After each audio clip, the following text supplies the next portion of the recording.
بسم الله الرحمن الرحيم. أهلا بحبايبي في الصف الأول الإعدادي يا سنة أولى. معاكم مس سمر الصاوي. النهاردة هنشرح الدرس الأول في الدراسات اللي هي قارة أفريقيا من حيث الموقع والكشوف الجغرافية. هنشرحها من كتاب الامتحان. هتروح فين بقى عشان تلاقي اللون الأزرق دي اتك عليه؟ هتدخل جوه عند كتاب الامتحان. احنا عايزين الدرس الأول في الدراسات. الدرس الأول انزل معايا، ده علوم، لا بعد منه دراسات. فين الدرس ده؟ الدرس الثاني. احنا عايزين الدرس الاول. ادي الدرس الاول، اعمل عرض المزيد، هتحمل لي الدرس الاول PDF وبعدين تدخل معايا تتفرج على الشرح.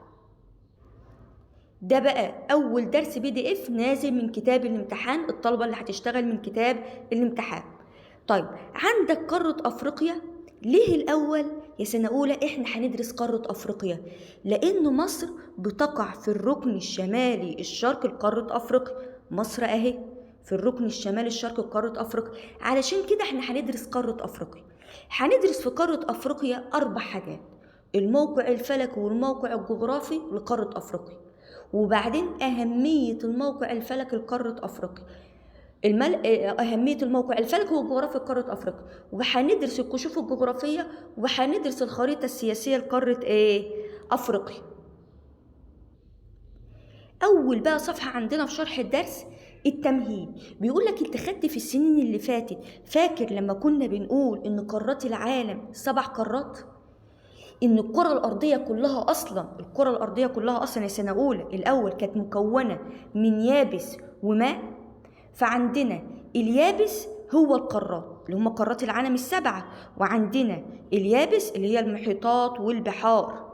فكان الكرة الأرضية مكونة من ماء ويابس، وعارف ان الجزء الكبير هو المية 70%، لكن اليابس ده الجزء الصغير اللي هو 29%. ال 29% اللي هم من الكرة الأرضية اللي هم اليابس عبارة عن ال7 قارات. ال7 قارات هم اليابس. فقال لك انت عارف ان ال7 قارات دول كانوا عبارة عن قارات العالم القديم وقارات العالم الجديد. قسمناهم لكده، لقارات العالم القديم وقارات العالم الجديد. قارات العالم القديم آسيا وأفريقيا وأوروبا. قارات العالم الجديد أمريكا الشمالية وأمريكا الجنوبية واستراليا والقارة القطبية الجنوبية. قارتنا إحنا يا سنة أولى من قارات العالم القديم. ومصر بلدنا الحبيب جزء من أفريقيا اللي بتقع في قارات العالم القديم. طيب تعالى كده ناخد أول حاجة عندنا مساحة قارة أفريقيا. مساحة قارة أفريقيا دي كبيرة جدا يا سنة أولى، دي ثاني قارات العالم مساحة بعد قارة آسيا. يعني احنا عندنا أكبر قارات العالم مساحة آسيا أكبر قارات العالم مساحة أهي. طيب عندنا إيه هي ثاني قارات العالم مساحة؟ أفريقيا. يبقى أنا عندي أفريقيا ثاني قارات العالم مساحة، وأكبر قارات العالم مساحة آسيا. بيقول لك تبلغ مساحة أفريقيا 30 مليون و4 كيلو متر مربع. دي مساحة كبيرة جدا، يعني 20% من مساحة اليابس أو خمس مساحة اليابس. اليابس كله أهو، ده هو كله اليابس على الكرة الأرضية اللي هم ال7 قارات. أفريقيا بقى 20% من اليابس ده كله، اللي هو خمس مساحة اليابس يا سنة أولى. طب آسيا اللي هي أكبر قارات العالم، لا دي 30% من مساحة اليابس. طب أفريقيا، لا أفريقيا دي 20% من مساحة اليابس. يبقى أنا عندي أكبر قارات العالم مساحة آسيا، ثاني قارات العالم مساحة أفريقيا. طب لما تبص للرسمة هتطلع إن عندنا أصغر قارات العالم مساحة، القارة اللي هي أصغر قارات العالم مساحة أستراليا، صغيرة جدا. طيب تعالى بقى يا سنة أولى نشرح الموقع الفلكي والموقع الجغرافي لقارة أفريقيا. فقال لك لازم تكون عارف تعريف الموقع الفلكي. الموقع الفلكي هو الموقع بالنسبة لخطوط الطول ودوائر العرض. يعني أنت لما هتدرس الموقع الفلكي لقارة أفريقيا معناها أنت هتشوف هي خطوط الطول اللي بتمر اهو، خطوط الطول اللي بتمر في قارة أفريقيا. دي خطوط الطول اللي بتمر في قارة أفريقيا، ودي دوائر العرض اللي بتمر في قارة أفريقيا. لما تعرف خطوط الطول ودوائر العرض ده اسمه الموقع الفلكي. يبقى الموقع الفلكي هو الموقع بالنسبة لخطوط الطول ودوائر العرض. دي الكرة الأرضية يا سنة أولى. فاكر لما كنا بنقول في خط بيعدي في نص أفريقيا، اللي هو بيقسم في خط بيعدي في نصف الكرة الأرضية، اللي هو بيقسم الكرة الأرضية إلى شمال وجنوب، كان اسمه خط إيه؟ الاستواء. أو خط الاستواء ده بيعدي في أفريقيا، خط الاستواء ده بيعدي في أفريقيا، بيعدي في الحتة ده بالنسبة لأفريقيا، ده خط الاستواء. طيب كمان بيعدي في أفريقيا مدار السرطان، بيعدي في شمال أفريقيا. وقلنا اللي بيعدي تقريبا نقول في نص أفريقيا خط الاستواء، واللي بيعدي تحت في جنوب أفريقيا مدار الجدي. إذا قارة أفريقيا اللي انت شايفها ده يا سنة أولى بيعدي فيها 3 دوائر عرض رئيسية، 3 دوائر عرض رئيسية. مدار السرطان في الشمال مهمة جدا، مدار الجدي في الجنوب، وتقريبا اللي بيعدي في نص أفريقيا اسمه خط إيه؟ الاستواء. الحتة دي حر جدا، الدول والمنطقة اللي موجودة في الحتة دي حر جدا لأنها موجودة عند خط إيه؟ الاستواء. طب يا سنة أولى تعال نشوف خطوط الطول اللي بتعدي في قارة أفريقيا. هنلاقي فاكر خط جرينتش؟ خط جرينتش دي الكرة الأرضية أهي، كان في خط بيقسم الكرة الأرضية إلى شرق وغرب. ايه هو الخط ده؟ اسمه خط جرينتش. اسمه خط ايه؟ جرينتش. اهو خط جرينتش ده هو كمان بيعدي في قارة افريقيا. فين؟ تقريبا هتلاقيه بيعدي هنا، ده هو خط جرينتش. وقلنا قبل كده ان خط الاستواء بيعدي في نص افريقيا اهو، فهتلاقي خط جرينتش بيتقابل مع خط الاستواء، بيعمل حرف الزائد كده في قارة افريقيا عند الحتة دي اسمها خليج غينيا. الحتة ده اسمها خليج غينيا، بيتقابل فيها الحتة ده اسمها خليج غينيا، بيتقابل فيها خط جرينتش مع خط ايه؟ الاستواء. طب سؤال للشطار، خط جرينتش هتلاقيه بيمر في شرق افريقيا، ده الشرق، ولا في غرب افريقيا؟ شطار، خط جرينتش هتلاقيه بيعدي بالتحديد في غرب افريقيا، ده خط ايه؟ جرينتش. طب بص كده معايا سنة أولى، احنا دلوقتي هنشرح الموقع الفلكي. بيقول لك تمتد قارة أفريقيا من 37.5 شمالا إلى 34.5 جنوبا. إزاي؟ طبعا انت عارف إن العلماء رسموا خطوط الطول ودوائر العرض عشان يعرفوا يحددوا الأماكن، لكن هي خطوط وهمية. خطوط الطول ودوائر العرض دي خطوط ايه؟ وهمية. فقال لك أفريقيا بتمتد بين 37.5 شمال اهو، 37.5 شمال ده الامتداد، والمفروض عند اخر حته كده 37.5 شمالا، وبتمتد لحد جنوبا 34.5 ايه؟ جنوبا. يبقى هي بتمتد من 37.5 شمالا و30 الى 34.5 ايه؟ جنوبا. طيب بتمتد ايه بقى من ناحيه خطوط الطول؟ قال لك من 51 شرقا ل17 غربا اهو، من 51 شرقا ل17 غربا، دي حدودها. هفهمها لك اكتر. فاكر لما كنا بنقول ان خط الاستواء بيعدي هنا اهو؟ خط الاستواء ده درجته كام؟ 0. من بعد 0 هنعد 1 2 3 4، نفضل نعد لحد ما نوصل ل37.5 ايه؟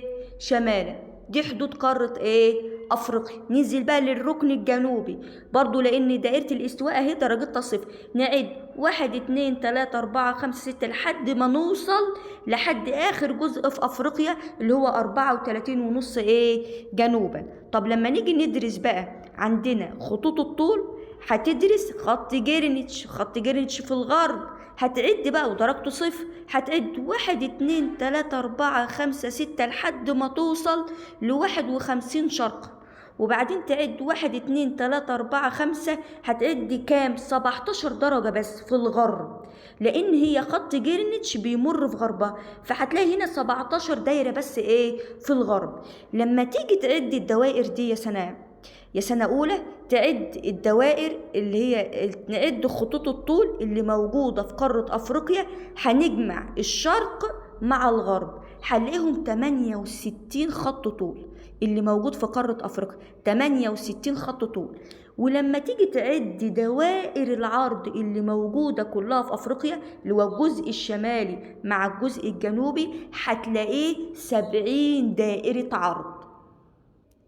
اهو يا سنة أولى، تعالى بقى موريها لك على الخريطة اهي، جايبها لك اهي 37.5 شمالا اهو، شرقا ولا ايه؟ دي خطوط الطول، خطوط الطول معلش اتلخبطت يا سنة أولى، دي 17 غربا، قلنا 17 غربا، وهنا اهو في الشرق هنلاقي 51 شرقا.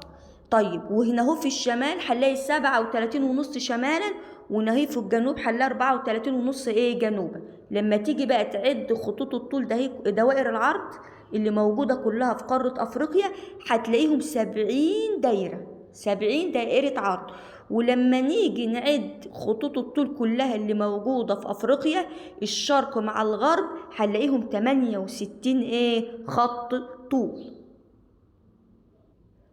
قلنا بيمر في قارة أفريقيا، السؤال ده هو مهم جدا، 3 دوائر عرض رئيسية. في الشمال هنلاقي مدار السرطان، وفي وسط أفريقيا تقريبا في وسط أفريقيا هنلاقي دائرة الاستواء، وفي الجنوب هنلاقي مدار ايه الجدي، وبيمر فيها خط الطول الرئيسي اللي هو خط جرينتش، هنلاقيه بيمر في ايه بالتحديد في غرب أفريقيا. وبذلك تمتد أفريقيا بالنصف الكرة الشمالي والجنوبي، ويقع ثلثي مساحتها في النصف الشمالي. مهم اعمل على تلتين كده دايرة، يبقى ما يقول لك في النصف الشمالي مساحتها قد ايه اقول له تلتين، مهمة. والتلت في الجنوب عشان بيجي في الامتحان. يبقى لما نطلع فوق كده تاني لأفريقيا اهو التلتين ده خط، ده هي دائرة الاستواء، ده هي دائرة الاستواء. فالجزء الشمالي ده هو تلتين عشان بتيجي في الامتحان، والجزء الجنوبي ده هو تلت، يبقى تلت مساحة أفريقيا في الجنوب والتلتين في الشمال، لأنها بتيجي اختاروا صح وغلط وأكمل كده. يا سنة أولى احنا خلصنا الموقع ايه الفلكي، كده احنا خلصنا الموقع الفلكي. هننزل بقى عند الموقع الجغرافي. يعني ايه تعريف الموقع الجغرافي؟ الموقع الجغرافي هو الموقع بالنسبة لليابس والماء. يعني لما اقول قارة افريقيا دي يحدها ايه من الشمال ويحدها ايه من الشرق ومن الغرب، ده اسمه الموقع الجغرافي. ممكن يحدها مي، اي قارة ممكن يحدها مي من الشمال، او ممكن يحدها يابس دولة او قارة. إذن هو الموقع بالنسبة لليابس والماء. ده تعريف إيه؟ ده تعريف الموقع الجغرافي. طب إحنا عايزين نعرف بقى قارتنا قارة أفريقيا يحدها إيه من الشمال. الأول اعمل وردة البوصلة أهو عشان تبقى عارف هي يحدها إيه من الشمال وبيحدها إيه من الجنوب. ده الشمال، يحدها من الشمال هتلاقي البحر المتوسط. طيب الجنوب هتلاقي عاملة زي المثلث، فمش هنسمع سيرة الجنوب. لكن تعالى بقى نروح ناحية الشرق، يمينك ده الشرق، يعني ده الشرق، يمينك ده الشرق، هنلاقي البحر الأحمر والمحيط الهندي. طب الغرب أهو ده الغرب، هنلاقي المحيط الأطلنطي أهو. أدي كده بيقول لك شمالا هتلاقي البحر المتوسط ويفصلها عن قارة أوروبا. طبعا ده هو سؤال مهم جدا، يعني يا ريت تعمل دايرة على الخط ده وتذاكرها صم. في الشمال هنلاقي البحر المتوسط بيفصلها عن قارة ايه أوروبا، اللي فوق ده هي قارة أوروبا اهي. ادي الكرة الأرضية كلها، دي الكرة الأرضية كلها، ودي قارة أفريقيا، ودي قارة ايه أوروبا. ايه اللي بيفصل أفريقيا عن أوروبا؟ هتلاقي البحر المتوسط.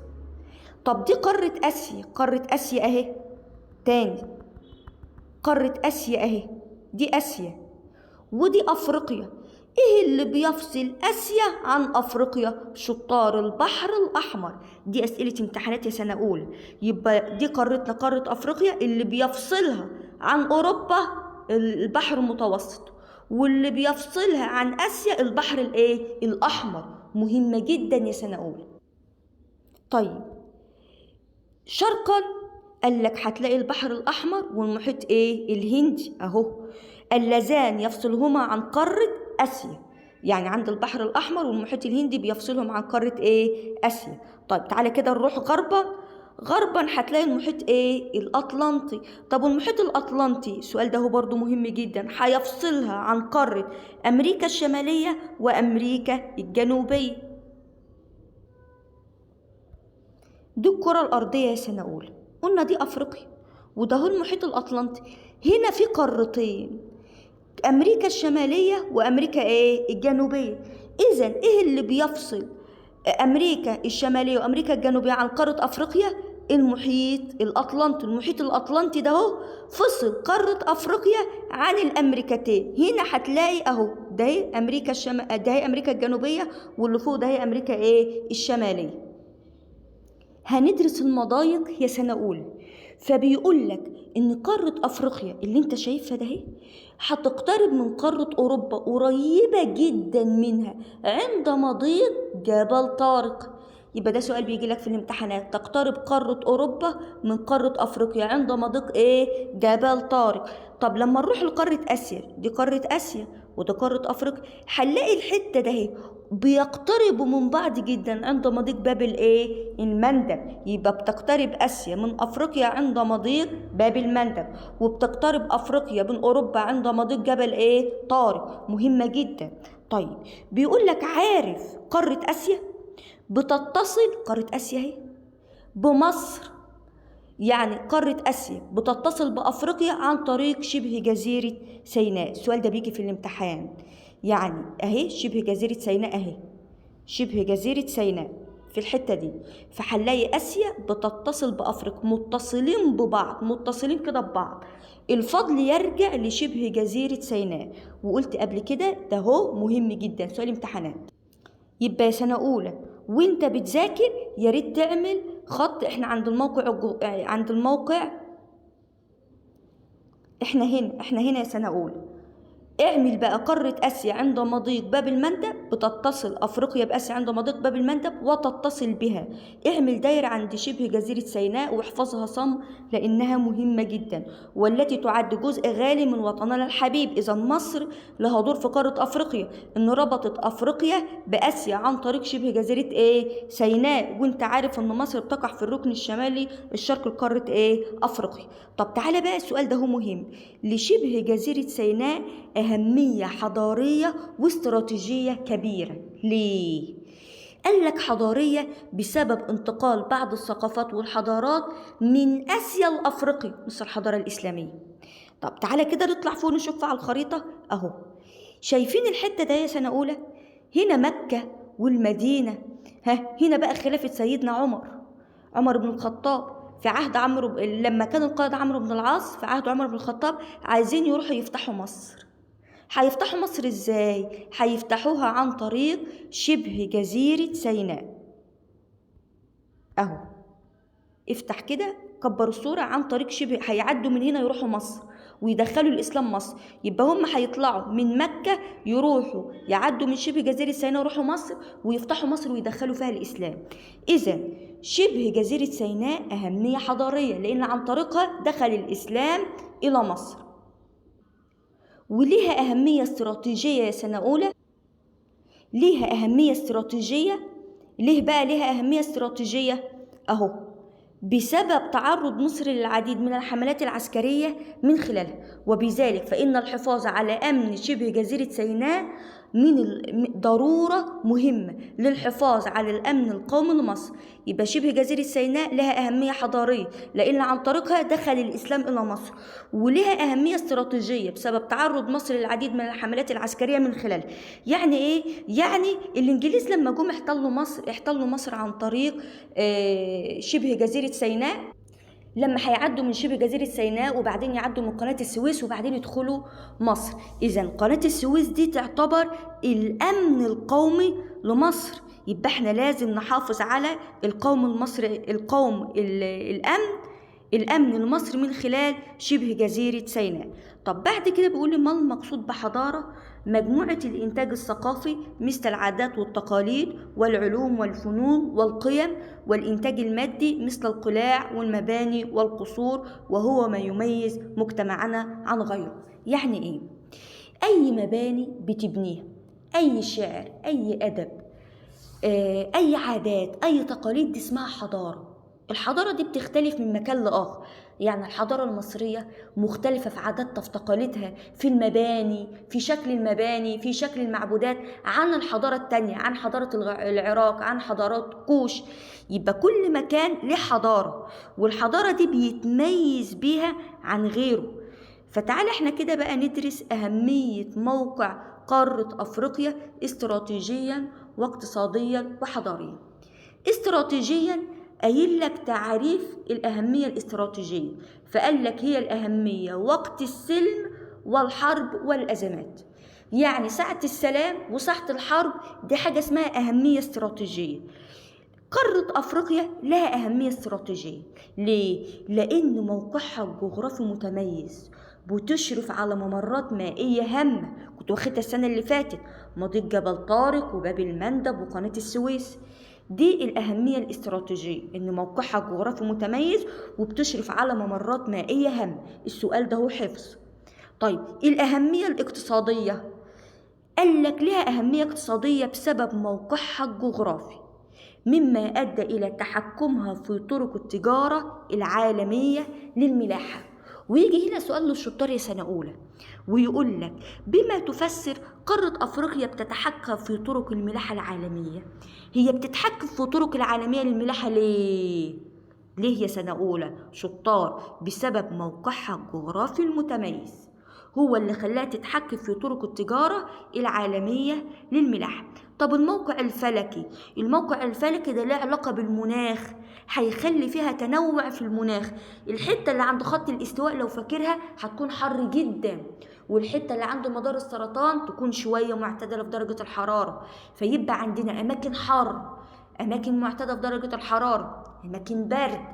فده يؤدي إلى تنوع النبات والحيوان وتنوع المحاصيل الزراعية.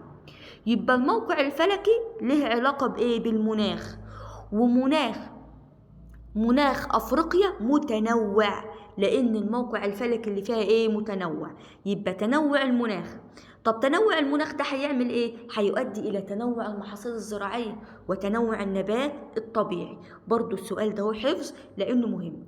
الأهمية الحضارية، الأهمية الحضارية تقول إيه هي الحضارات اللي قامت في أفريقيا. كده احنا قلنا الأهمية الحضارية، فقال لك ده قامت عليها حضارات قديمة جدا، مثل الحضارة المصرية القديمة. عندنا السودان، ايه الحضارة اللي موجودة في السودان؟ اسمها حضارة كوش في السودان. عندي حضارة أكسوم في إريتريا وأثيوبيا، وعندي حضارة قرطاج في تونس. يبقى يقول لك تونس فيها ايه؟ أقول له قرطاج. السودان فيها ايه؟ أقول له فيها كوش. يبقى لازم تحفظ الأربع حضارات اللي موجودين في قارة ايه؟ أفريقيا. وبالرغم من أن أفريقيا إحدى قارات العالم القديم، إلى أن في أجزاء منها اكتشفت حديثا. يعني القارة دي موجودة من زمان جدا، قارتنا قارة أفريقيا موجودة من زمان جدا، بس في أجزاء منها تم اكتشافها في العصر ايه؟ الحديث. تعال بقى نحل التدريب الأول على الجزء اللي احنا خدناه، هتلاقيه في صفحة 21. صح وغلط مع التصويب. رقم 1، قارة أفريقيا إحدى قارات العالم الجديد. شطار، غلط، لأنها من قارات العالم إيه؟ القديم. طيب بأول سؤال عندي غلط. تاني سؤال، يمر مدار السرطان في النصف الشمالي من قارة أفريقيا. صح. شمال أفريقيا مدار السرطان، جنوب أفريقيا مدار الجدي، نص أفريقيا خط الاستواء. لازم تحفظها صم. رقم 3، يفصل البحر الأحمر قارة أفريقيا عن قارة أوروبا. غلط، لأن اللي بيفصل أفريقيا عن أوروبا دي أوروبا فوق في الشمال، البحر المتوسط. يبقى أنا أشيل البحر الأحمر واكتب البحر الإيه؟ المتوسط، لأن بيقول لي مع التصويب. يبقى هنا غلط.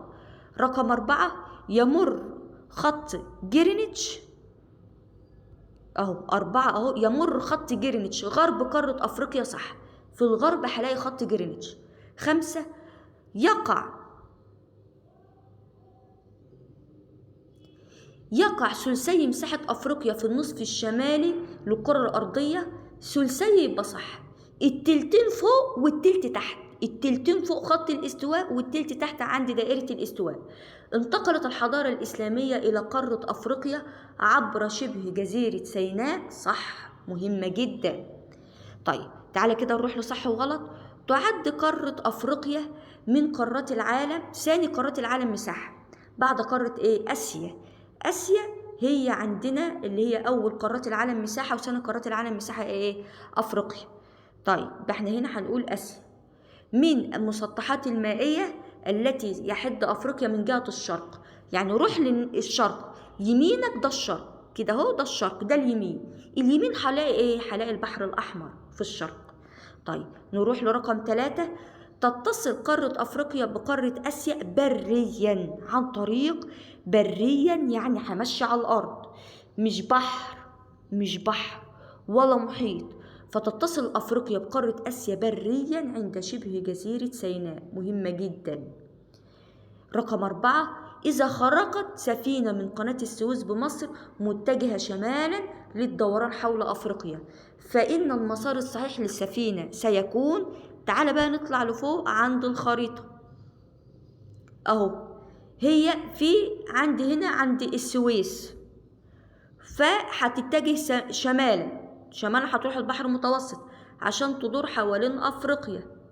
يبقى إيه الطريق اللي هي خدته؟ وبعدين ترجع تاني لنفس النقطة. يبقى هنلاقيها عدت من البحر المتوسط، وبعدين عدت عند المحيط الأطلنطي، وبعدين راحت للمحيط الهندي، وبعدين تروح للبحر الأحمر، وبعدين هتوصل لنفس النقطة عند قناة إيه؟ السويس. تعال بقى ننزل تحت نشوف المسار الصحيح. المسار الصحيح عندنا هيبقى عندنا رقم ج، اللي هو هيعدي من قناة السويس، بعد كده يروح البحر المتوسط والمحيط الأطلنطي والمحيط الهندي، وعندنا آخر حاجة إيه؟ البحر الأحمر. يبقى رقم ج ده المسار إيه؟ الصحيح. أكمل. تشرف قارة أفريقيا على ممرات مائية هامة، كنت واخدتها في 6 ابتدائي، مهمة جدا. بيقول لي جبل طارق، بعد جبل طارق هقول له باب المندب، هقول له إيه؟ باب المندب وقناة السويس. يبقى أنا عندي باب المندب وقناة السويس. من أقدم الحضارات التي نشأت على أرض أفريقيا حضارة كوش، أهو قايل لي كوش فين؟ كوش في السودان، يبقى حضارة كوش في السودان. طيب رقم 3 بيقول لي نشأت حضارة إيه؟ في إريتريا وأثيوبيا. اسم الحضارة إيه؟ اسمها أكسوم. نشأت حضارة أكسوم في إريتريا وأثيوبيا، بما تفسر تحكم أفريقيا في أهم طرق الملاحة العالمية. ليه أفريقيا بتتحكم في طرق العالمية للملاحة؟ ليه يا سنة تالتة؟ السؤال ده هو مهم.